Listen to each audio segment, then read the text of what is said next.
all these very angry Tina fans whose spots got removed taken away because of me.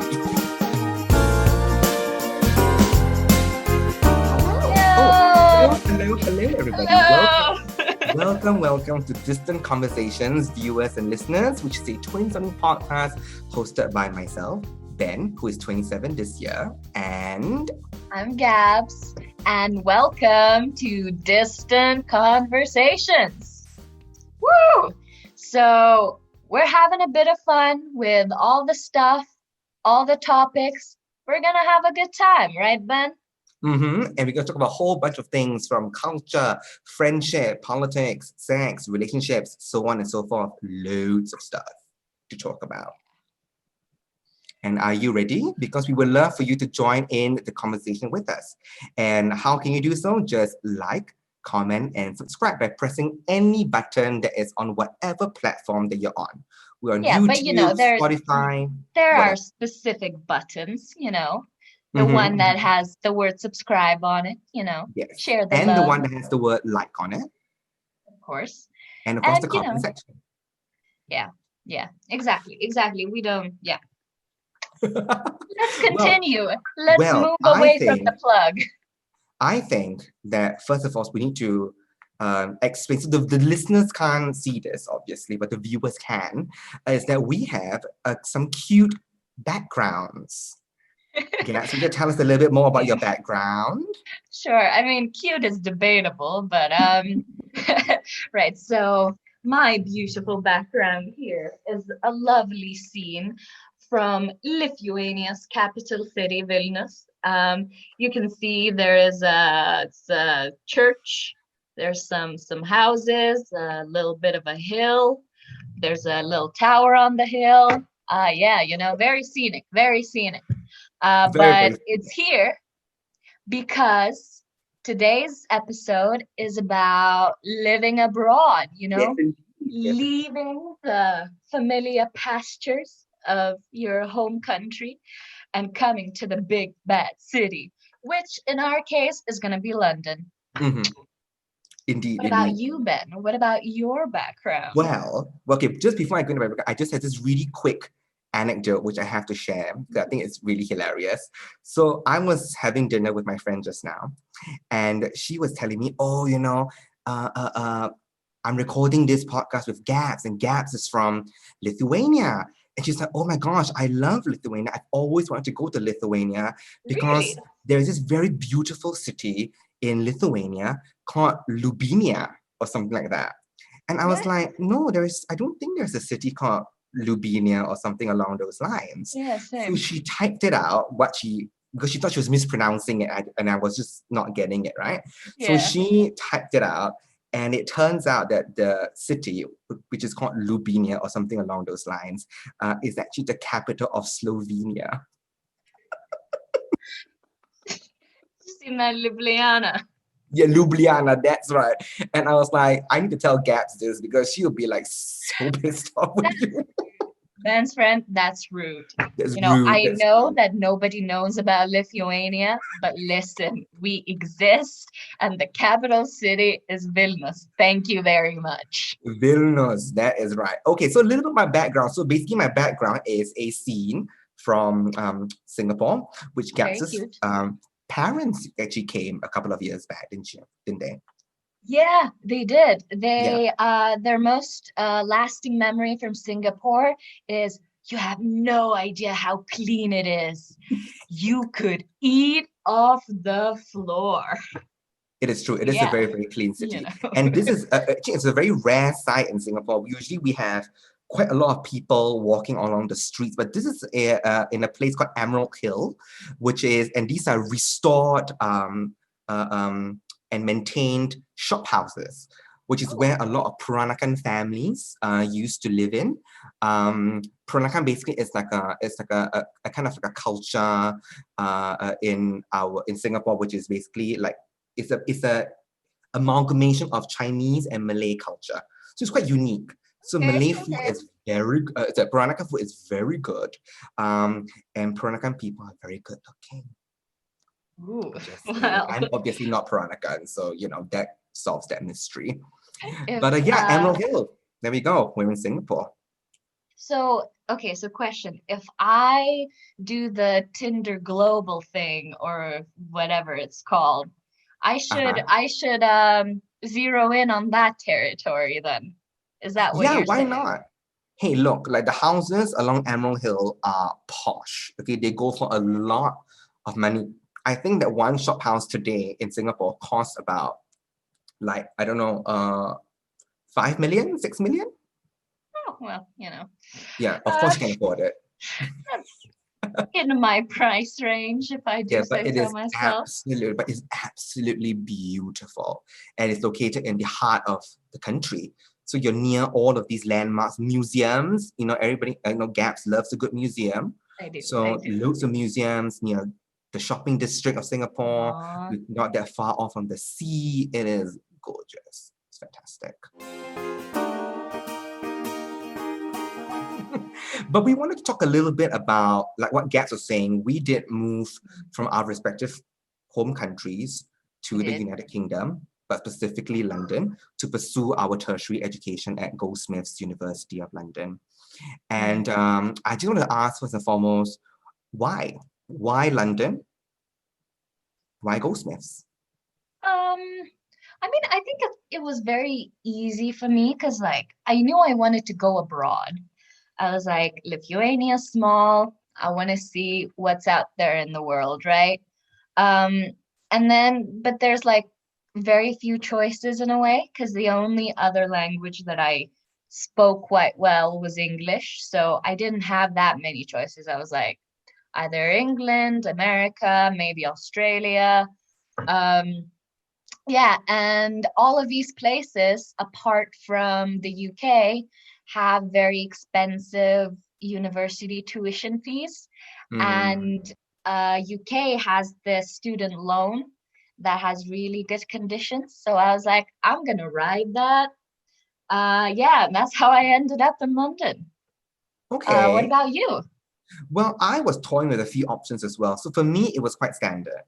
It was either the UK or Australia because I just couldn't afford no damn US tuition fees. Okay, Yeah, same. like I look at those fees and I'm like, yeah, no wonder Trump could buy his way in. But anyway, um, yes, it was either Australia or Yeah. the UK, and I wanted to study arts management, and it is I think there's only one university in Singapore that offered arts management. So I applied for a few places, got accepted to a number of them, if not all of Mm. them. But I really wanted to go to the UK and mainly London because I just wanted to be on the West End, near the West End, which is where I dream of working in one day. Aww. Doing a West End show, producing a West End theater. I know it sounds very typical and cliche, Oh, but you know what I mean? I want to be surrounded by that kind of energy, that kind of creative energy. yeah, And I felt that Goldsmiths and London would give me that energy that I craved for. So without a yeah. doubt, I kind of signed the papers, did all the visas and yada yada, and moved. You know what? I support your dream because that would mean that I would get an endless supply of West End I tickets knew for the you were going rest to of say my that. life. I So knew you were going to say that. Gap is as cheap as hell, I can tell you. I knew she listen, was like, give me some free tickets. listen, I will write more. you have to hustle where you can, you know? Oh, yeah, fair enough, fair enough. But I will definitely give you some free tickets if I ever do a show on it, on the West End. Ooh. Which, might happen, might not happen. When theaters reopen in London in the year 2049, I will That's sad. invite you for the opening. Mm. But how did you prepare for the move to London? Because back then was when the UK was still part of the EU. So I Yeah. was thinking whether that made any difference. So for those people who don't know, the UK went through Brexit, and they're Yeah. no longer part of the EU. So I'm just wondering, how did you prepare for it? And Well, I don't think I did much preparation. Because I feel like I didn't know whether I'm even gonna go to Goldsmiths till like the very last minute. So oh, my whole move was very last minute.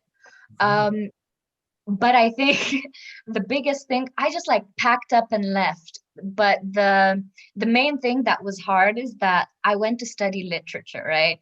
And Mm-hmm. so in my house I have like loads of books. So what I did, I like packed all the clothes and all the stuff that I need to move, but then I also packed all my books. Of And course, of course you did. and like that made everything so much more expensive because I was like, I can't leave them. I'm too emotional. I'm very attached to them.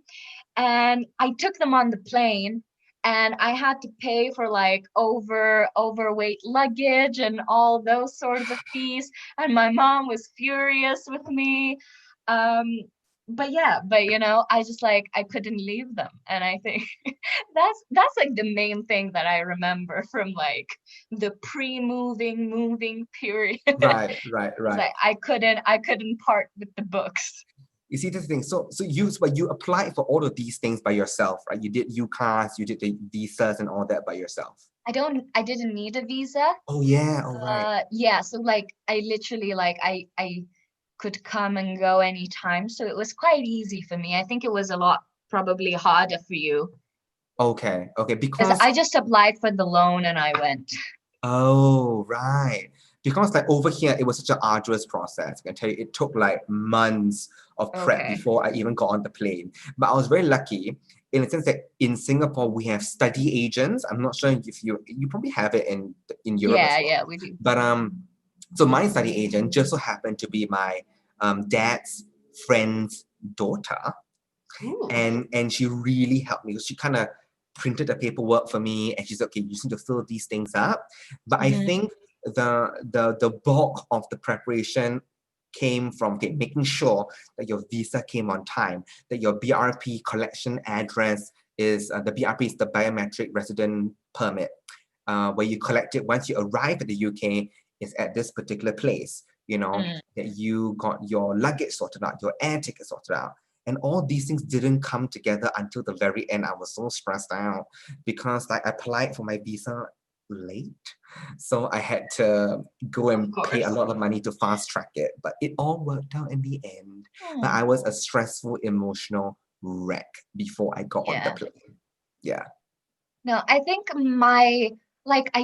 I wasn't really stressing much before I left, Yeah. but I feel like my main stress came when I just came to London and I was like, I need everything right now. I need my credit card. I need Credit card. my bank card. Sorry, I don't know why I said that. I need my The bank ching card. ka-ching gaps. Oh my God. I need a phone number. I need to register with the GP. I need to, like, I don't know, get a national insurance number. Oh Um, yeah. like all of these things that I was like, for some reason, I had this idea in my that I need to do it like right away. I need to have everything in like 3 days. Um, Mhm. which I found out later was not the case because I was talking with one of my friends like last year and they were like, "Oh, you know, I don't have a national insurance number yet. I don't have like a bank card in a British bank. You know, I'm still using my home card." And I was like, "Oh, great, because I sorted that in my first week of coming and it was super stressful and I cried." Well, do these friends also not have jobs? Yeah, yeah. Yeah, there we Um, go. yeah. But like, you know, in my first year, I didn't have a stable job. Like I did some part-time like temporary Right. stuff, but Yeah, like yeah, yeah, like I didn't need them in first year that much as yeah, well. yeah. Well, but why did you think that you had that sort of fear, or you feel that you find that need? Because clearly, like a lot of people kind of went by without setting up these things or getting a national insurance number or even having a job in their entire, tenure here in the UK. But why did you feel that you had to get all those things sorted out right away? I don't know. Like the thing is, like a thought that I don't need to get them didn't cross my mind. I was like, well, Mm, okay, I'm moving. I need to get them, you know? um, which is weird. I think that was probably like a manifestation of like, my kind of anxiety with moving, because London's a scary city when, you're coming from a small place. Yeah, yeah. I knew exact because I'm a planner, right? Everybody who knows me knows that I plan. So before I left, I already knew exactly what I needed to get, which was at the bank account, so the national insurance number. So for the viewers and the listeners, if you don't know what a national insurance number is, basically it is a government issued number that basically gives you the right to work Yeah. in the UK. And for us students, I'm not sure whether it's the same for you, but at least for me, it gave me the opportunity to work a maximum of 20 hours a week during term time, and then unlimited hours during the summer or the holiday period, I basically. don't think I had a limit. It's just like Oh, okay. you can work with the insurance number. The EU privileges. I mean, I don't know. Uh, Maybe there was. our our tech guy Simon just gave me like a very surprised look. That, but yeah, but I don't think that Yeah, that there was but any limits, or but I maybe I but I just knew. didn't follow them. I don't know. Yeah, maybe you just didn't follow. Maybe you just didn't. I don't know. But the reason, but I knew exactly why I planned it all out and why I was in such a rush to get all these things done, and it was Hmm. because I knew that once I began my life in London, I wanted to be as independent as possible. I knew the first thing I did was to really sort out the national insurance number and go and get a job, and Hmm. I got it within 3 weeks of coming Okay. into London, and my first job was as a usher at a theater, Oh yeah, I in London. remember. You remember that? Yeah, and I did that for a good, like, I don't know, like 5 months or something, you But know? it's funny that you said that you came to London like ready to start a life, because I remember that when I came to London, I felt very distinctly like at first it was the first time in my life where I felt like I completely didn't have a life. Like Oh, I just went to my lectures and I went back to my dorm, like my student halls. accommodation Yeah. room halls, and like stayed there and did my homework, and I had no friends and I was very lonely. Oh. So that I think that was like I had no life in London at first. So But then you met moi and that changed. yeah, yeah. I mean, to be fair, like I feel like you did escalate a lot of things for me, because you like brought me to like societies that like where I met other people, and like I'm my job right now is where you used to work. Oh, yeah, that's true. Oh, yeah, yeah, yeah, yeah, yeah. Literally taking over your life, That is watch true. out. Well, well, well, well.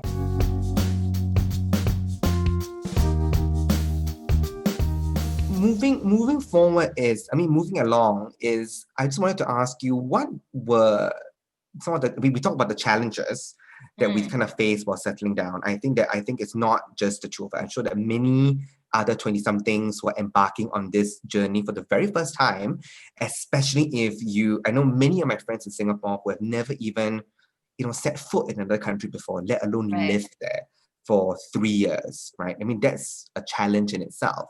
But with that being said, I'm sure loads of good things happened when you were there. So what were some of the best things about living abroad for you and why?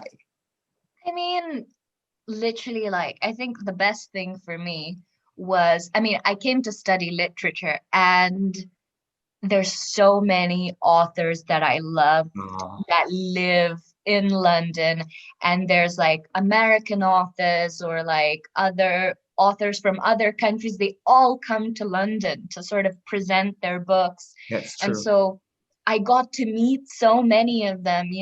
It's I think a few years back Kazuo Ishiguro won the Nobel Prize in literature, and I got to like go see him go to this event where he talked about it, just right after. And that was insane for me. Like Yeah. nobody comes to Lithuania. So like it was insane that I was living in a place where I could actually go and like see these people that I admire. Isn't it? So Yeah. Yeah. I think that was the best thing for me. Mm, What about you? well, and also just throwing it out, let's talk about authors. Mm. For Gats's birthday last year, we both went to Oxford to Oh, see the one and only and the legendary Margaret Atwood. Now that oh, was a moment. I didn't know anything about Margaret Atwood. Gabs loves this woman, and she I do. repeatedly tells me how great this woman is. I'm like, I don't know. I know she's an old woman, and that's about it. But we got to see her. We went for an in conversation Yeah. with Margaret Atwood event where she was releasing her new book, Testament. Was it called Testament? The Testaments, yes, The it's like Testament. a sequel to The Handmaid's Tale. And that was amazing. I was like, this woman is like a game changer. She Oh is. Lord. But very similar to you, I think one of the best things that happened to me when I was in London was really being able to see my heroes, because Mm. likewise, in Singapore, well, I mean, Singapore, yeah, many people kind of come, and they do kind of perform here and all that. But I do have a lot of these heroes that I Yeah. really wanted to meet, and I never thought that I would ever get a chance to kind of encounter them. And I think you know who I'm going to talk about very, very soon, Oh guys. yeah. But in my first year, but in my first year, I got to meet Jane Fonda, which And was he has a shrine for her in his bedroom.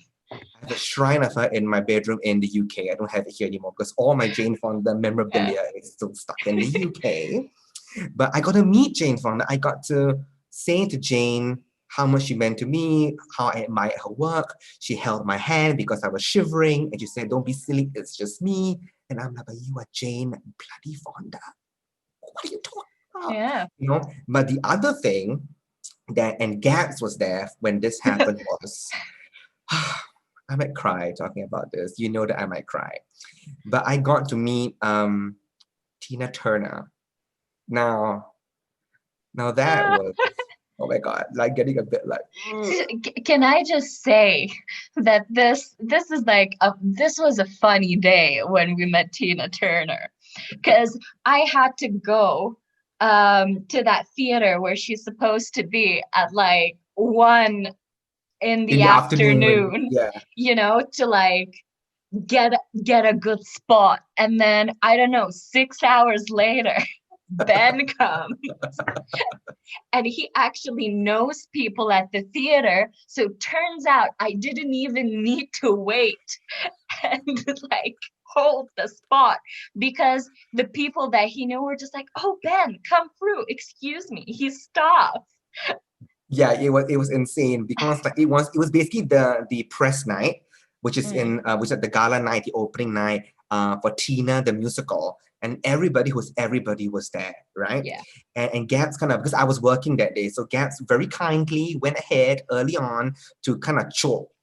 Which is Singapore slang, but she Yeah. went to like reserve a spot for us. But she slowly got pushed away by all these other Tina They're fans. so vicious. Like they're all quite old and yet they are so aggressive. They I was kind of like, just shoved the excuse Gabs. me, I Yeah. am a fragile Yeah. child Yeah. here.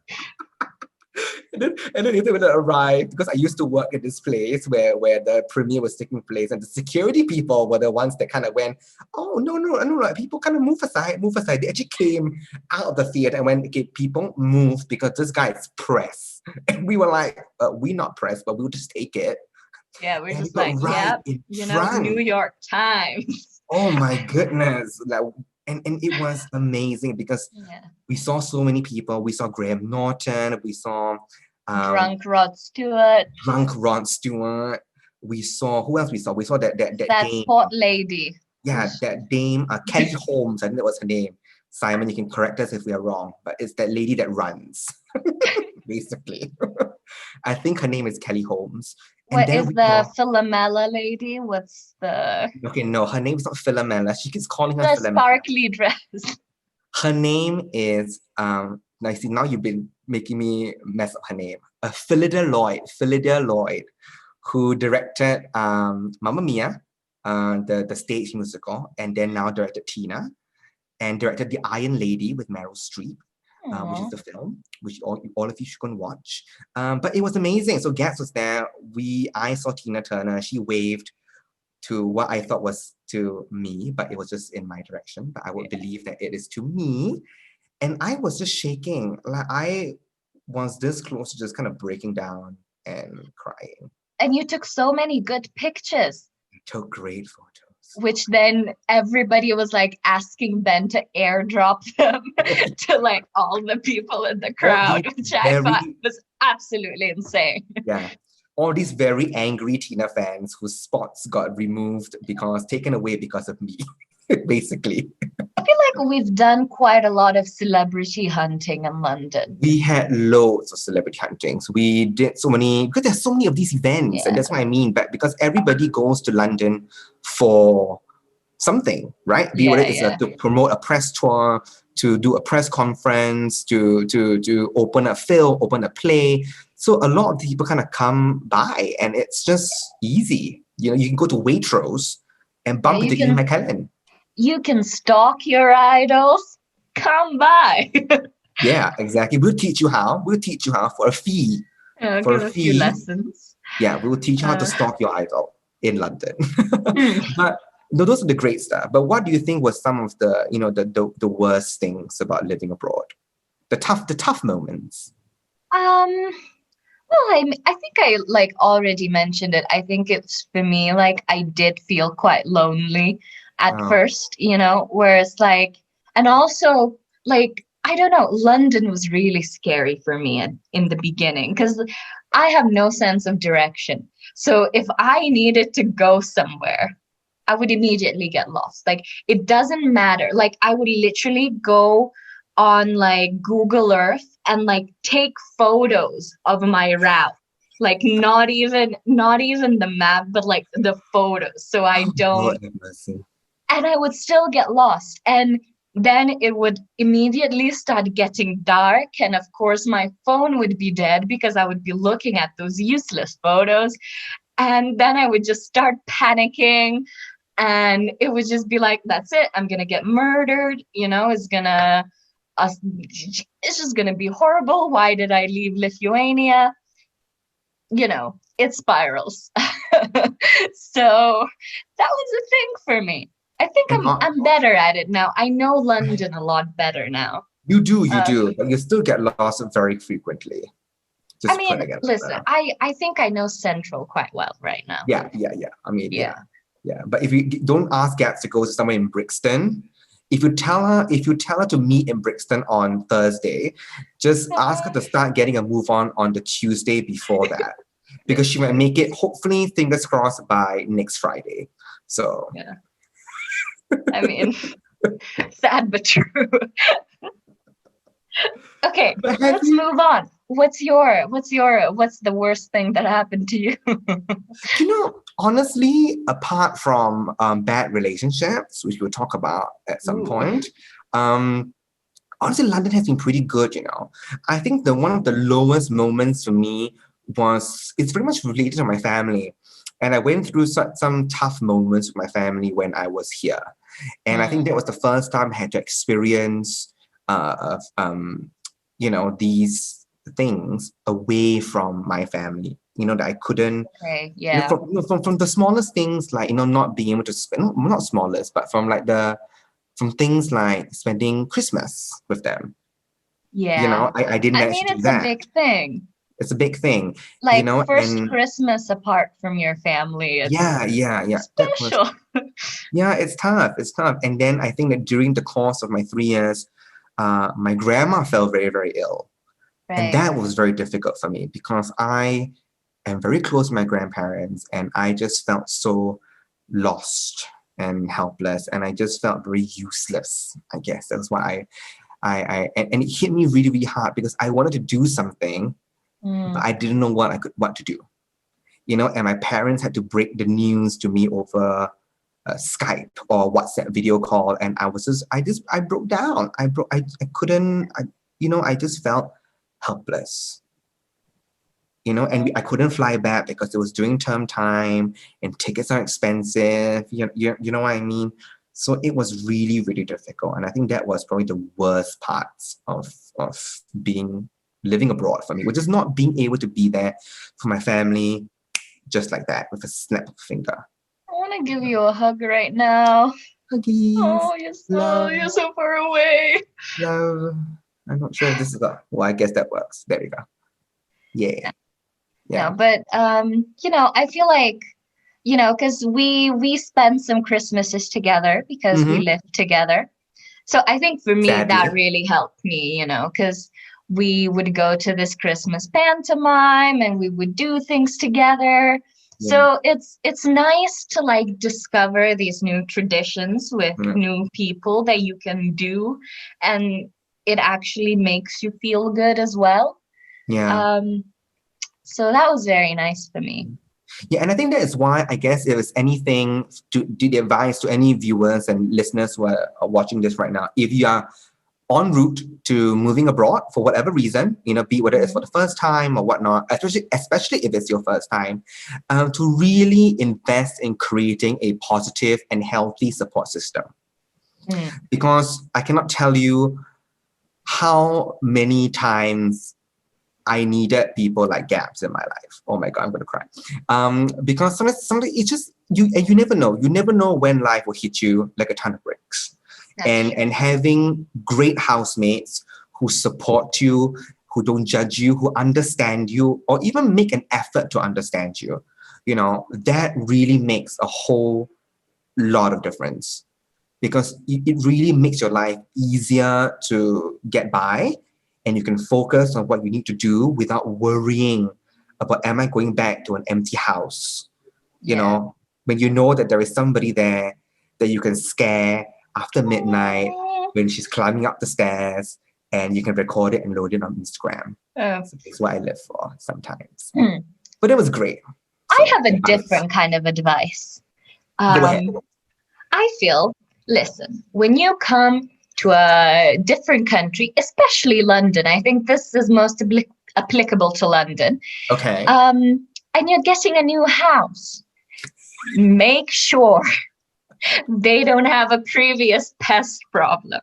I cannot stress this enough. Make sure they have never had a pest problem, because you will die. Because when we moved into our first house, me and our other housemate were on the first floor, and there were mice. Okay? One mouse. Yeah, and she wasn't shy. She was like I would be looking at her and she wouldn't even be scared. That's She's like, true. "What's up, bitch?" We named her Precious. We named her Precious. And you know what? And it's like, and it's horrible, and it makes you feel bad, and it makes you like, not want to go to sleep, and it just makes you feel shitty. And then, you're like, you don't have money for like proper pest control. So what you do, you go to the corner shop and you buy a 2-pound mouse trap, which is basically a glue trap, which you put on the floor so that the mouse would stick to it, and then you could, throw it away. What you don't think about, when I got that trap, we caught the mouse, and it was screeching, and it was still alive on that fucking glue trap. What do you do with what do you do with this mouse that's still alive, and you don't want to be a killer, but you don't want to be, what do you do with it? You don't want to deal with these issues, my friends. Trust me. So I would suggest invest into something that has never had a pest problem. Yeah, just double check with your agent or with your landlord if there's a pest problem. See, but this is the thing, because culturally, in living in Singapore, like we were still, to all the viewers and the listeners, the reason why you don't know that we started this a bit later, but we did start a bit later. And the reason is because in the midst of doing the introduction, I see a cockroach fly in front of me into my plants and drop into one of the pots. Now, that scared the bajungas out of me, okay? But with that being said, that is so common in Singapore. We live with pests all the time. You look like you saw the devil. I look like I saw the devil because I believe that cockroaches are the devil. They are devil spawns, very much like my eggs. But It's true. But it was so it didn't cross my mind. Honestly, it didn't cross my mind when I was looking at a house that a pest thing would be an issue. But this is all part of your overseas experience. You live and you learn. You live in a mouse-infested house, then you And then you never learn live not in to a live it. house again. Yeah, that's right. You gotta live it to learn it. Yeah, yeah, Okay. that's true. So do tell us, do share with us in the comment section below if you have any Please. advice about living abroad, or share with us your experience if you are living abroad or planning to live abroad, because we would love to hear from you. Yeah, especially I'm interested in like something living in countries that are a bit more like exotic in a sense that Mhm. they're not as westernized, like it's Okay. a different culture, or maybe like a different climate that you're used to, like something Oh that yeah. takes more adjusting to. Oh Like yeah. I know that my friend went to study in Sweden and it was Oh, like, yeah, in like a very cold place somewhere. I think it was like at the in the north. okay. Um, so that was interesting. So tell us, what's your experience? What are the biggest adjustments that you had to make? Mhm. Yeah, because we'd love to hear from you because, we like to hear experiences just from different people, really. But now we're all back home. Of course, we're not in London anymore, which is why we are distant and having a conversation, hence distant conversations. There we go, little backstory. But how is Oh, it like being home? Okay, now that you have lived abroad for about 3 years at least, and for you even longer because now you're doing your second degree, yeah, yeah. right? So now going back home, is it different? It it is and it isn't. Like it's weird, man. Because I feel like I went home and I feel like the past 3 years that I've lived in London didn't happen. Because I went to live back with my parents and then I have to like do chores again and like I'm bickering with my mom about like stupid stuff and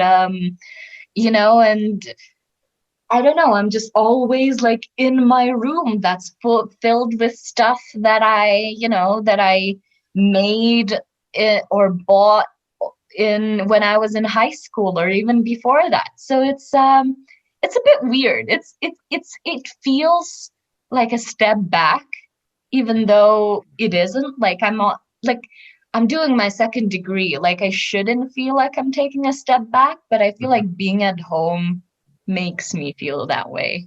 Why do you think so?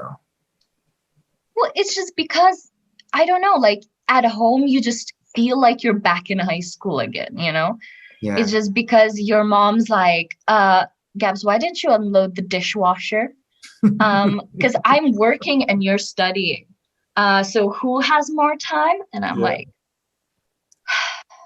I'm back, Yeah. you know? I think the major difference for me was that I just learned uh like the importance of having my own space and how much I miss having that. Because I feel that when you're abroad, even though you're living with other people, when you're living with Mm, other people who are technically strangers, to people who are that you're not related to, right? mm, And even though you're living within the same accommodation, it is your own space. The space is yours because you found the house, you set up the internet, you yeah, clean the kitchen, you water the plants. You know what I mean? And yeah, kind of being back home. And I'm not saying being back home is it's bad. I mean, I love it because I get to stay with my family and spend time with my grandmother. But it's having that own personal space that you created from yeah, scratch in a way. yeah. That's what I really miss, and that's why kind of when I came back home, I felt different. I felt that I kind of lost that Okay, my own space feeling yeah. or experience. You know, yeah. But apart from that, I think it's fantastic. I love the circuit breaker. That's what we call the lockdown in Singapore. It's called Yeah. circuit breaker because Singapore loves making everything fancier and different from other people, but it's essentially just a lockdown. But I loved it because I could just stay home and chill and be with my parents and my family. I feel like, on the one hand, it does feel like you're losing the independence that you had a little bit, but on the same, like on the other hand, this is not gonna last forever. So Yeah. I feel like if you're in a position where you had to go back to live with your family, like this is not gonna last forever, and there's probably not gonna be another opportunity to spend an extended period of time like this with your family, just living. So Yeah. just enjoy it, take Yeah, I take think so. advantage of it. Yeah, and I must say that now coming to the end of our podcast, is that I strongly urge the listeners and the viewers, okay, firstly to like, comment, and subscribe, and of course share with us your experiences living abroad or if Bloat. you are going to live abroad. But also, I strongly urge everybody, if you can, really take the opportunity to live abroad for an extended period of time. At least give yourself 2 years, to work, and you can go for a work and travel thing, or study abroad, or really kind of save up some money and then, Yeah. Live abroad for a while, because Just see what's out there. because it really changes you. That's what I think. Because I feel that it changed me in the way that I think, in the way that I work, in the way that I approach obstacles and different things that pop up in my life these days. I feel that I'm a bit more open. Yeah. I feel that I'm a bit more brave and more independent than I was before. And I feel that I wouldn't have achieved if I remained in Singapore, because living abroad just pushes you to the edge to Yeah. kind of get out of your shell and do these things, and you have no choice. I'm That's the also best part. 200 pounds short in London because I got robbed in London because it's a big city. Yeah, So, yeah. I remember. give and take. Give and take. Just be smart. Don't be stupid. Basically, that's what you're trying to say. Rude. But if you can, go and live abroad, because I think that we can both attest to it, that it has changed us considerably. Because I tell many people now that there is a pre-England Ben and there's a post-England Ben. Aw. And I feel it, and I think that they can see it as well. So, but of course, with that being said, it's easier said than done. We know that it's expensive. We know that it's tough, but I feel that when there's a will, there's a way. So if you really want to do it, we strongly encourage it, because it's really a life-changing experience. I mean, if you have a chance, take it. Just have fun, see new people, see what other people think. Find someone who doesn't speak English. What? I mean, come on. To do what? Just get out of the bubble, like. Oh, that's quite fun. I've never met somebody who didn't speak English before. Really? Yeah, I don't think I ever did. My grandma. Oh, your grandma. Oh, yeah. Who is lovely, by the way, listeners and viewers, because she is just the sweetest person on the planet. And we have very close birthdays. There we go. We're August babies. We're both Virgos. Yeah. Well, I'm a Leo girl. She's a Virgo. No, she's Leo. Wait, what? She's Leo. When's her birthday? 11th. Oh, then she's a Leo. There we go. Yeah. So with that, thank you so much for spending this lovely time with us on Distant Conversations. Yeah. Everything a bit of a mess. But do, like, subscribe, comment, share with us your experiences. And we hope that you spread the news about our podcast to at least 5 other people, because it makes a lot of difference in the growth of this channel. Yeah, and if you're going to go live abroad, go next year, not right now. Not right now. Don't do it right now. You can go and live with Gabs. I'm sure she'll welcome you with open arms. Send her a picture. You can send in applications. Send in an application. If you're a hot male who is an intellectual, just text Gabs. God. And I'm sure she would. The doors will be open. Well, anyways, please see you later, guys. Stay safe and stay positive. See you guys. Bye.